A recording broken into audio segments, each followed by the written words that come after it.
Hi hello నమస్తే welcome back to my channel. ఈరోజు మన రెసిపీ కరివేపాకు పొడి ఎలా ప్రిపేర్ చేసుకోవాలన్నది ఈ వీడియోలో చూసేయండి.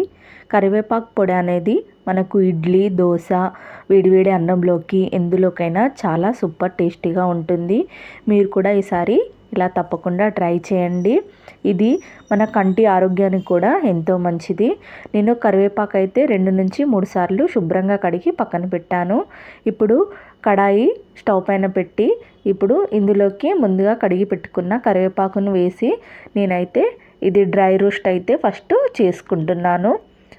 మధ్య మధ్యలో కలుపుతూ మనకు కరివేపాకులో వాటర్ అంతా ఎగిరిపోయేంత వరకు ఇలా వేయించుకున్న తర్వాత ఇప్పుడు ఇందులోకి ఆయిల్ యాడ్ చేసుకొని మనం కరివేపాకును అనేది వేయించుకోవాలి.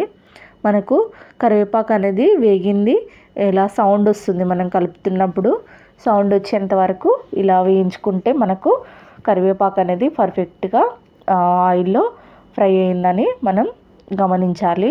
ఇప్పుడు ఇందులోకి మనం మళ్ళీ ఆయిల్ యాడ్ చేసుకొని మినపప్పు, శనగపప్పు, జీలకర్ర, ధనియాలు అండ్ చిన్న స్పూన్ మెంతులు కూడా యాడ్ చేసుకున్నాను.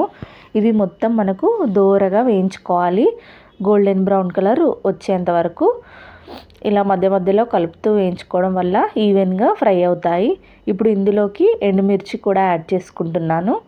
ఎండుమిర్చి ఒక 15 నుంచి 20 ఎండుమిర్చి, ఇందులోకి 2 టేబుల్ స్పూన్ల నువ్వులు కూడా యాడ్ చేసుకొని ఒకసారి ఇదంతా ఈవెన్గా ఫ్రై అయ్యేంత వరకు మనం ఫ్రై చేసుకొని ఇప్పుడు ఇదైతే మనకు ఆల్మోస్ట్ ఫ్రై అయిపోయింది.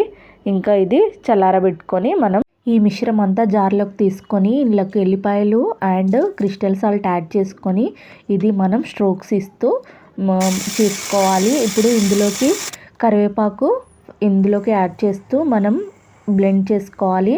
నేనైతే బ్లెండర్లో చేస్తున్నాను, మీరు మిక్సీకి చేసుకోండి. ఎక్కువ ఫైన్ చేసుకోకుండా ఇలా బరకగా చేసుకోవాలి. అంతే, మన కరివేపాకు పొడి అనేది రెడీ అయిపోయింది. చాలా బాగుంటుంది. మీరు తప్పకుండా ట్రై చేయండి. వేడివేడి అన్నంలో నెయ్యి వేసుకొని తింటే చాలా సూపర్ టేస్టీగా ఉంటుంది. అలాగే ఇడ్లీ, దోశలకి కూడా చాలా బాగుంటుంది. మీకు ఈ రెసిపీ నచ్చితే లైక్, షేర్